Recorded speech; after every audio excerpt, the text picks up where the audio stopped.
morning! Good morning mga katuto! Banding! Eh, Marisa, tingin baby. Wow! Busy! Namumula po mata ko. Ayan. Sana hindi naman siya sore eyes. Ayan o, namumula. Katatapos ko lang pong magdamo kanila sunggahid. Oo. Na ngayon ay hindi na pala kasi naibenta na. Ayun. Tapat bingin nila Poliente. Kasi road 14 po kami. Ayan. Nagdamo ako. Tinulungan ako ni Lito bago siya maglaro ng chess. Pero syempre, konti-konting oras lang. Sa susunod mag-i-invite pa ako ng marami. Sa gab-gab naman may ginawa kasi pumuntang may kawayan. Kaya hindi ako nasamahan.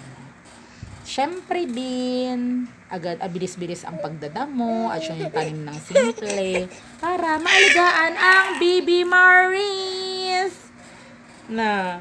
Maris na. Yes. Hi.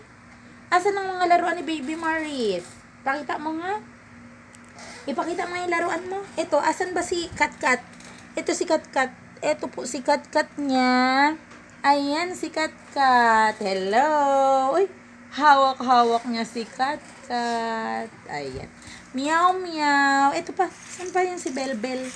Si Bel-Bel. Ito. Oh, hinawakan niya. Hello. Ayan si Bel. Bel-Bel. Ano yun? Tubig daw. Tubig!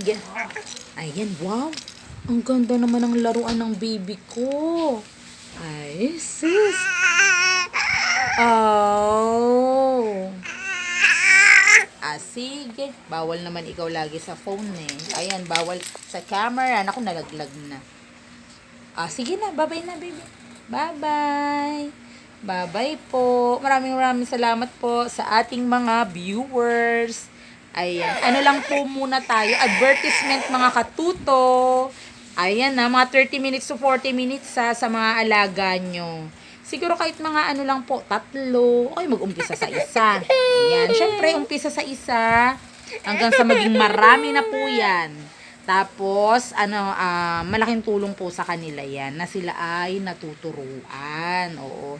Kasi na-encounter ko po kahapon eh.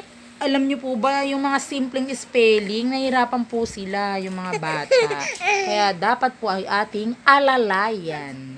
Ayan. Para hindi sila, parang ngayon lang sila nakarinig ng mga ganung salita. Aba.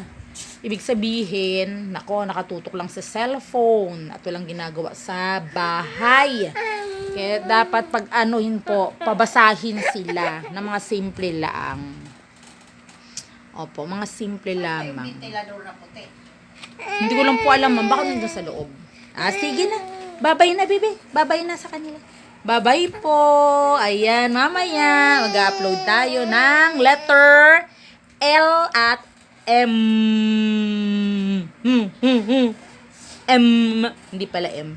Ang sound ang letter M. Ang sound ay O. Ang letter ay L. Okay, bye-bye po.